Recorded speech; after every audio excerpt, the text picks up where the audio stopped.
Hello बच्चों, welcome to this channel explore the physics 801। I hope आप सब लोग बढ़िया होंगे। तो चलिए स्टार्ट करते हैं आज का लेक्चर। तो बेसिकली आज का जो हमारा लेक्चर है उसमें हम लोग पढ़ेंगे न्यूटन का थर्ड लॉ।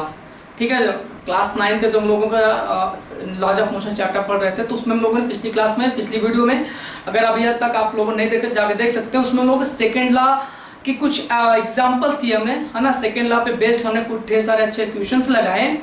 तो आज की इस वीडियो हमारी जो लास्ट होगी इसमें हम लोग न्यूटन का थर्ड लॉ और इम्पल्स के बारे में बात करेंगे और इसके कुछ डेली लाइफ एग्जांपल्स, और आज इस चैप्टर को हम लोग कंप्लीट कर देंगे, ठीक है, इस वीडियो में। तो चलिए हम बात करते हैं सबसे पहले क्या इम्पल्स क्या होता है। ठीक है, तो बेटा इम्पल्स वर्ड वहां पे आता है, ठीक है, जब कोई एक बहुत लार्ज अमाउंट फोर्स किसी एक पार्ट बहुत छोटे टाइम इंटरवल कहीं पे लगता है तो वो 60 इंटरवल ऑफ टाइम और जो आप लार्ज फोर्स लग रहा तो दोनों का प्रोडक्ट क्या कहलाता है, इम्पल्स। तो इम्पल्स को हम लोग डिफाइन करते हैं क्या, इम्पल्स इक्वल्स टू होता है force into delta T. Delta T क्या है, ये very short interval of time, है ना, वेरी शॉर्ट ड्यूरेशन या interval of time, interval of time. ठीक है, ये समझ में आया। मतलब क्या होता है, जब कहीं पे एक लार्ज अमाउंट ऑफ फोर्स किसी भी पॉइंट पे किसी ऑब्जेक्ट पे बहुत छोटे इंटरवल ऑफ टाइम के लिए लगता है तो उसको हम लोग क्या बोलते हैं, उन दोनों फोर्स और टाइम इंटरवल ड्यूरेशन के प्रोडक्ट को बोलते हैं इम्पल्स। ठीक है, तो इसकी अगर हम यूनिट बात करें, यूनिट ऑफ इम्पल्स, तो आप देख सकते हैं क्या है, यूनिट ऑफ इम्पल्स बराबर फोर्स यूनिट क्या होती है, न्यूटन, क्या होती है, न्यूटन, और डेल्टा टी यूनिट क्या होती है, सेकंड। तो न्यूटन सेकंड किसकी यूनिट हो जाएगी, एन एस ऐसे लिखते हैं किसकी, और इम्पल्स की। ठीक है, अब अगर हम आपको न्यूटन का सेकंड लॉ से लेकर आए तो न्यूटन का सेकंड लॉ में हमने आपको पढ़ाया था F बराबर delta P by delta T, याद है ना। तो यहां से अगर इसको क्वेश्चन नंबर 1 दे दे रहे हैं तो F इंटू डेल्टा टी बराबर क्या आ जाएगा, डेल्टा पी। तो आप देख रहे हैं क्वेश्चन नंबर 2।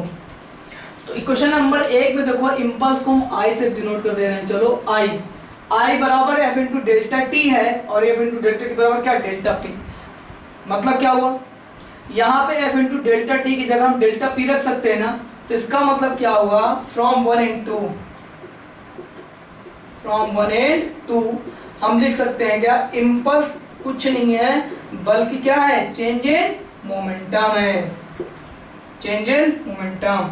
तो इम्पल्स बराबर क्या होता है, हम लिख सकते हैं आल्सो चेंज इन मोमेंटम। तो इम्पल्स एग्जांपल आप लोगों ने देखा होगा कि जब एक बॉलर बॉल फेंकता और एक बैट्समैन बॉल को हिट करके बाउंड्री लाइन पहुंचा देता है, तो बॉल और बैट कितने टाइम तक लिए एक साथ कांटेक्ट थे, बहुत छोटे टाइम इंटरवल। बॉलर ने जैसे बॉल फेंका बैट्समैन ने बाउंड्री लाइन पहुंचा दिया, मतलब बॉल आई बहुत एक सेकंड भी बैट के कांटेक्ट में रही, fraction of contact second contact रही और बाउंड्री लाइन चली गई। तो बैट्समैन जिस फोर्स को, जितना फोर्स है ना उस बॉल पे लगाया और बॉल जितने कांटेक्ट, जितने समय के लिए बैट के कांटेक्ट उस समय को लगाए गए फोर्स से मल्टीप्लाई कर देते तो मिल जाता है क्या, इम्पल्स। ठीक है, और इम्पल्स बराबर होता है चेंज इन मोमेंटम। ठीक है, अब इसके प्रैक्टिकल एग्जांपल आप लोगों ने क्रिकेट में ही देखा होगा कि जब कोई बॉलर फील्डर बॉल को कैच करता है तो अपने हाथ को ऐसे करके पीछे खींचता है। ऐसे क्यों खींचता है, क्योंकि आपको पता है क्या, देखो F बराबर है delta P by delta T. हम ऐसे जब हाथ ले जाएंगे तो डेल्टा टी क्या हो जाएगा, बढ़ेगा, और डेल्टा टी जब क्या हो जाएगा, बढ़ेगा, तो इसका मतलब हम किसी भी नंबर में अगर एक बड़ी संख्या से डिवाइड करेंगे तो उसकी वैल्यू घटती ना, तो इस पूरी value delta P by delta T value घटेगी। इसका घटने का मतलब क्या हो जाएगा, फोर्स भी घटेगा, और फोर्स घटने का मतलब क्या है, अभी ये घटते न्यूटन थर्ड लॉ पढ़ने वाले हैं, to every action there is equal and opposite action. आप किसी भी ऑब्जेक्ट जितना फोर्स लगाएंगे सेम ऑब्जेक्ट भी आपको उतना फोर्स लगाएगी। तो वो जो फील्डर का कैच पकड़ता है उसे टाइम बढ़ाता है, टाइम बढ़ाने से क्या हो जाता है, चेंज इन मोमेंटम, है ना, रेट चेंज ऑफ मोमेंटम घट जाता है। जब rate of change of momentum घटता है तो इसका मतलब फोर्स कम एक्सर्ट करते हैं ना। जब आप बॉल आप जो फोर्स लगाएगी कम लगाएगी तो आपका हाथ भी बॉल पर कम फोर्स लगाएगा, तो क्या हो जाएगा, हमारा हाथ इंजर्ड नहीं होगा। ठीक है, यहाँ पे इस फोर्स को बेटा क्या बोलते हैं, इम्पल्सिव फोर्स बोलते हैं, है ना, इम्पल्सिव फोर्स बोलते हैं। तो अगर आपसे कोई पूछे कि इम्पल्सिव फोर्स और इम्पल्स में क्या डिफरेंस? तो जनरली इम्पल्स आपका रेट चेंज ऑफ मोमेंटम है और इम्पल्सिव फोर्स क्या है?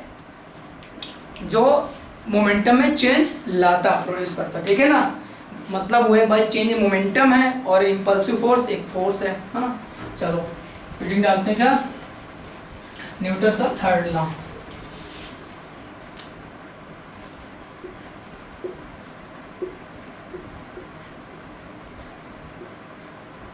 न्यूटन थर्ड लॉ स्टेटमेंट क्या है?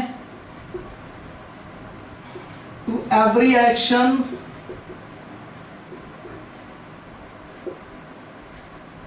there is equal and opposite, there is equal and opposite reaction, ठीक है। that is अगर एक बॉल है ना, ये इसको हम लिख देते हैं F12 बराबर माइनस F21। यहाँ पे माइनस डायरेक्शन बता रहा कि अगर एक ऑब्जेक्ट है ना, ये जैसे एक बॉल है कांटेक्ट में, पहली वाली बॉल दूसरे पे जितना फोर्स लगाएगी है ना कांटेक्ट में, इसको बोले क्या? F12। F12 मतलब एक पे दो के द्वारा लगाया गया फोर्स, एक पे दो किधर लगाएगा? इधर ना, थोड़ा बड़ा बना देते हैं कांटेक्ट में 1 2। एक वाला दो पे किधर लगाएगा? आगे राइट साइड, दो वाला एक पे लेफ्ट साइड। तो ये केवल डायरेक्शन बता रहा है कि दोनों की डायरेक्शन क्या होगी? अपोजिट होगी। और इसके कुछ फीचर्स ये हैं कि हमेशा एक्शन एंड रिएक्शन है ना ऑलवेज पेयर में होते हैं। क्या? Always producers in pair, always producers in pair. इसमें से किसी को भी एक्शन कह सकते हैं, किसी को भी रिएक्शन कर, क्योंकि ये दोनों साइमल्टेनियसली प्रोड्यूस होते हैं। अगर आपने एक को एक्शन कह दिया तो दूसरे को रिएक्शन कह दिया। कभी कभी लोग आपसे बोलते हैं कि भाई जैसे हम किसी और पे धक्का देते तो भी हमको उतना फोर्स लगाएगा, है ना, तो जायज़ बात होता नहीं फोर्स लगेगा, ठीक है। तो हम अपनी जगह पर खड़े भी होना तो वहाँ पे इनर्शिया का रोल भी प्ले होता है। दूसरी बात यह है कि अगर इस कोई आपसे पूछ लेता है कि अगर दो एक्शन रिएक्शन में इक्वल एंड अपोजिट फोर्स है तो दोनों फोर्स एक दूसरे को कैंसिल आउट कर देंगे, तो बॉडी क्या रेस्ट पे रहना चाहिए। जैसे हम एक ऑब्जेक्ट रखी हुई है, जैसे ये मार्कर है, इसको हमने क्या किया? फोर्स लगा के मोशन में ला दिया। तो आप कह सकते हो कि सर आपने जितना फोर्स लगाया ये भी उस पर हम पे इतना फोर्स लगाएगी, ये मोशन लगा हम क्यों नहीं है? तो बेटा मेरा मास ज़्यादा है, हमारा मास ज़्यादा है, इनर्शिया ज़्यादा होने के कारण क्या इतना फोर्स हमको मूव कराने के लिए सफिशिएंट नहीं है। लेकिन ये इसका मास कम है, इनर्शिया इसका कम होगा तो इसको मोशन में आ जाएगी। दूसरी बात, आप फिर क्रॉस क्वेश्चन कर सकते हो कि जब एक्शन और रिएक्शन दोनों इक्वल अपोजिट होते हैं तो ये मोशन में क्यों आ गई? फोर्स दोनों कैंसिल आउट हो गए, रेस्ट में रहना चाहिए, ठीक है। तो इसका सवाल यहाँ दे रहे हैं। इस सवाल का आंसर यहाँ पे है कि बेटा एक्शन और रिएक्शन डिफरेंट बॉडी पे काम करता है। अगर मैंने इस पे एक्शन लगाया तो ये मेरे पर रिएक्शन देगा, ठीक है, इसलिए बॉडी मोशन में आ जाती है। एक्शन और रिएक्शन एक बॉडी पे काम नहीं करते हैं, डिफरेंट बॉडी पे काम करते हैं, ठीक है। तो ये हम लिख रहा हूँ, क्या लिख रहा हूँ? Action and reaction act on different body, act on different bodies, ठीक है। इसको आप लोग याद रखिएगा। अब न्यूटन का थर्ड लॉ का एप्लीकेशन क्या आपने देखा होगा कि जब आप कभी नाव बैठे हो तो नाव से कूदने के पहले बोट है ना, बोट जब होता है आपको नदी किनारे उतरना रहता है तो क्या करते हो? बोट में पीछे की ओर धक्का देके तब आगे आप कूदते हो। हम चलते हैं, हमारा चलना, हम न्यूटन के थर्ड लॉ के अकॉर्डिंग चल पाते हैं।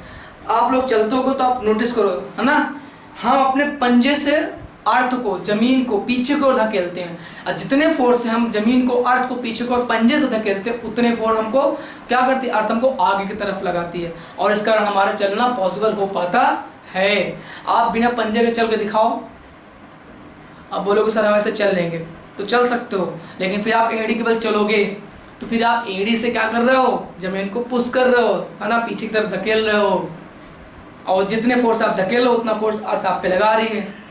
तो आपका इनर्शिया अर्थ के रिस्पेक्ट में कम है तो आप मोशन में आ जाते हो, है ना, अर्थ पे कोई इफेक्ट नहीं पड़ रहा आपके कारण, ठीक है। और एग्जांपल आप देख सकते हो, ठीक है। क्या क्या एग्जांपल है न्यूटन के थर्ड लॉ के? आप क्या देखते हो? बॉल है, आप बॉल को उठा क्या एक दीवार पर फेंकते हो तो क्या होता है?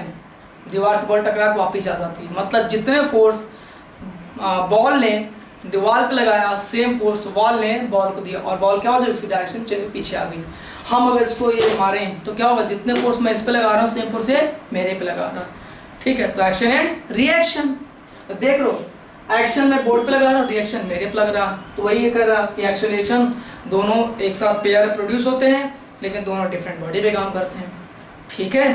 तो एक्शन रिएक्शन के डेली लाइफ में बहुत एग्जांपल्स हैं, तो आप लोग ऑब्जर्व करिए कौन कौन से हैं, लाई इसमें कर रहे हैं, ठीक है। तीसरा तो मैंने बता दिया, जो आपको बॉलर का कैच पकड़ना है ना, उसमें वो ऐसे क्यों पकड़ता है, टाइम बढ़ाता है, टाइम बढ़ाएगा तो क्या हो जाएगा, F बराबर ये delta P by delta T, delta P by delta T, time बढ़ेगा तो पूरी वैल्यू क्या घटेगी, डिवाइड है ना, नीचे वाली संख्या बढ़ेगी तो पूरी संख्या घटेगी इसकी वैल्यू, तो जब फोर्स घटेगा इसका मतलब बॉल आप पे कम फोर्स लगाएगा तो हमारा हाथ भी उस पर कम फोर्स लगाएगा, जिसके कारण हमारे हाथ को इंजरी नहीं लगेगी, है ना, चोट से बच जाता। अगर आप अचानक ऐसे पकड़ लोगे तो हो सकता है आपके हाथ फट जाए, चोट ज़्यादा लग जाए, ठीक है। या और ये भी होता है कि बॉल कभी कभी जंप भी कर जाती है, ठीक है। तो इसमें इसके फिजिक्स को समझो। चलो तो न्यूटन थर्ड लॉ बेटा यहाँ पे खत्म, चैप्टर खत्म। एक चीज और बाकी मैं आपको बता देता हूँ, क्या, कंजर्वेशन ऑफ मोमेंटम, ठीक है। कंजर्वेशन ऑफ मोमेंटम का एप्लीकेशन आता है क्या, वेलोसिटी ऑफ रिकॉइल में, कि जब हम किसी गन से बुलेट को फायर करते हो तो पीछे झटका क्यों मारती, तो एक्शन एंड रिएक्शन, तो उसको देख लेते हैं, देखो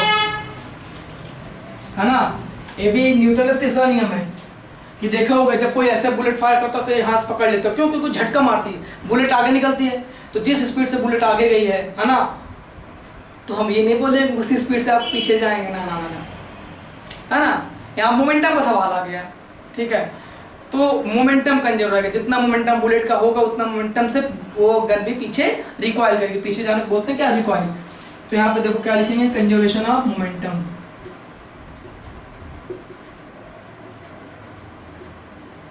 कंजर्वेशन ऑफ मोमेंटम। तो कंजर्व मोमेंटम किसी बॉडी पे कंजर्व तब रहता है जब उस पे एक्सटर्नल फोर्स जीरो। अब आप क्या जानते हो, सिंस F एक्सटर्नल है ना, या F बराबर क्या लिखते हो अभी formula, delta P by T लिखते हो कि नहीं लिखते हो, टी का मतलब क्या है, चेंज इन टाइम में टाइम इंटरवल, इफ है ना, यहाँ पे लिख रहा हूँ मैं, इफ फोर्स बराबर क्या हो जाए, जीरो, मतलब दैट इज एक्सटर्नल फोर्स क्या हो जाए, zero, that is external force is zero, तो क्या हो जाएगा, जीरो बराबर F delta P divide by T, तो टाइम तो जीरो कभी होगा नहीं, तो इसका मतलब क्या, डेल्टा पी बराबर जीरो, डेल्टा पी का मतलब क्या लिखोगे कि final momentum minus initial momentum बराबर क्या, जीरो, और लिख सकते हो क्या, P2 बराबर P1, इसका मतलब इनिशियल मोमेंटम बराबर फाइनल मोमेंटम। जब किसी बॉडी पे कोई एक्सटर्नल फोर्स बाहर से काम नहीं करेगा तो उसका नेट मोमेंटम कंजर्व रहेगा, this is known as conservation of linear momentum, ठीक। अब इसी का एप्लीकेशन हम लोग देखें, क्या, वेलोसिटी ऑफ रिकॉइल। चलिए नोट कर लीजिए,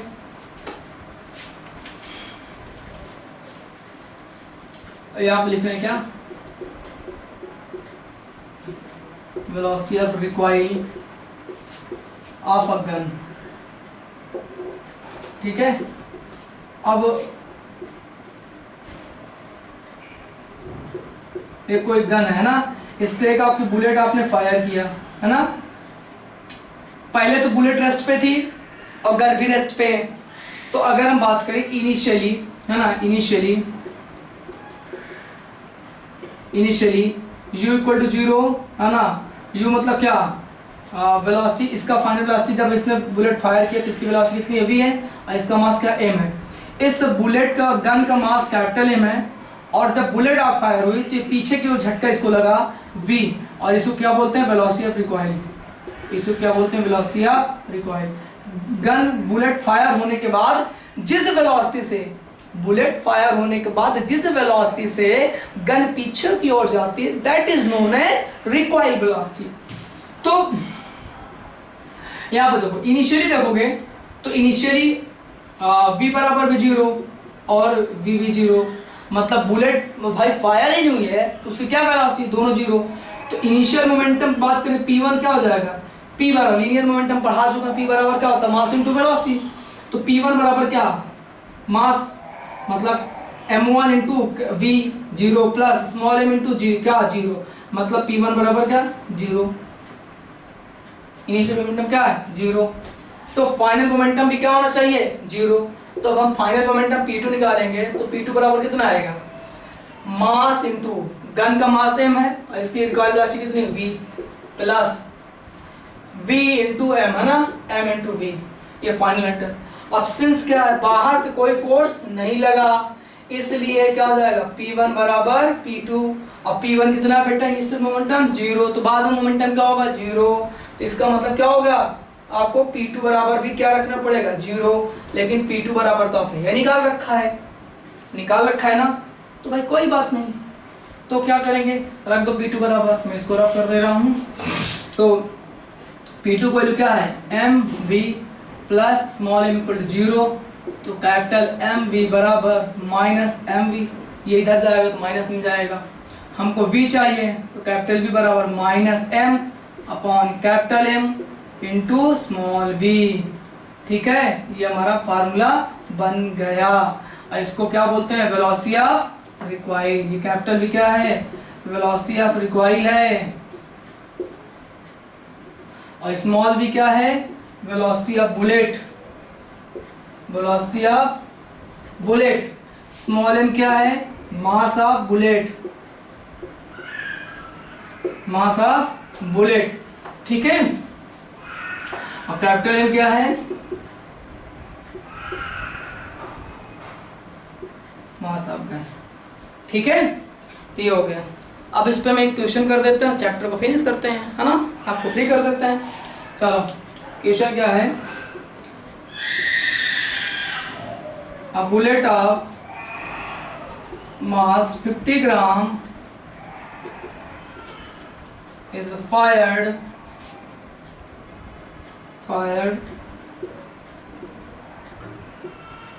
with a velocity 100 meter per second from a gun of 5 kilogram, ना, then find the velocity of recoil of gun।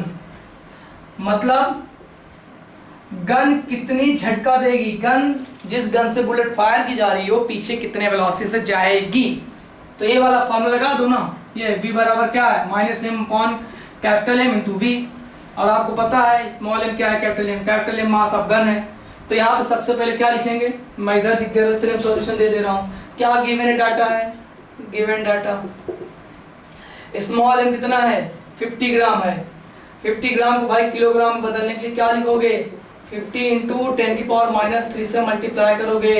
आता कि नहीं आता, आता तो सीख लेना। ठीक है, ग्राम से किलोग्राम बदलने के लिए 10 की पावर माइनस 3 से मल्टीप्लाई कर दिए। कैपिटल M कितना है, कैपिटल M भाई 5 किलोग्राम है, कितना है 5 किलोग्राम। ठीक है, स्मॉल v कितनी है, गन की वेलोसिटी कितनी 100 मीटर पर सेकेंड है। ठीक है, और आपको बताना है क्या, कैपिटल V बताना है। तो कोई बात नहीं, क्वेश्चन तो नोट कर लिया होगा, रख दो फार्मूले में, फार्मूला आपको सामने लिखा हुआ है। तो क्या लिखोगे, capital V equals to minus small m कितना है 50 इंटू 10 की power minus 3 divide by 5 into 100। तो ध्यान से देखो 5 का 15 करो कितना आएगा 10, और 10 10 इंटू 10 की पावर माइनस 3 इंटू ये 100 का क्या 100। तो ध्यान से देखो, इसको मैं क्या लिख सकता हूँ 10 की पावर माइनस 3 इंटू ये 100 लिखा जा सकता है 10 की पावर 2, और एक ये है 10, है ना, 3 जीरो, मतलब 1 2 3 जीरो, 100 इंटू 10 मतलब 1000, और 1000 का मतलब 10 की पावर प्लस 3। अब ये क्या आ जाएगा 10 की पावर माइनस 3 प्लस 3 मतलब 10 की पावर 0 बराबर कितना आ जाएगा 1, है ना भाई, बेस सेम है तो पावर्स ऐड हो जाती हैं, जब ऐड हो जाएंगे तो 10 की पावर कितनी बनेगी 0, 10 की पावर 0 मतलब 1। इसका मतलब कैपिटल V की वैल्यू 1 मीटर पर सेकेंड। ठीक है ना, मतलब वो बुलेट पीछे 1 मीटर पर सेकेंड से पीछे जाएगी, इसको बोलते हैं वेलोसिटी ऑफ रिकॉइल। तो इस फार्मूले में बेटा कैपिटल V देगा 4 चीजें, 4 में से कोई 3 दे देगा, एक मिसिंग कर देगा, वही आपको निकालना रहेगा। ठीक है, तो इस वीडियो में यहीं तक, और इस NLM चैप्टर को लॉज ऑफ मोशन को हम लोग द एंड बोलते हैं, Newton laws of motion chapter the end, ये हम एंड करते हैं। अगर आपको अब भी कोई डाउट है तो प्लीज़ कमेंट में जा करके बताइएगा, हम उसको सॉल्व करने की कोशिश जरूर करेंगे। ठीक है, थैंक यू। और वीडियो आपको पसंद आई हो तो पहले की तरह do like and subscribe the channel. ठीक है।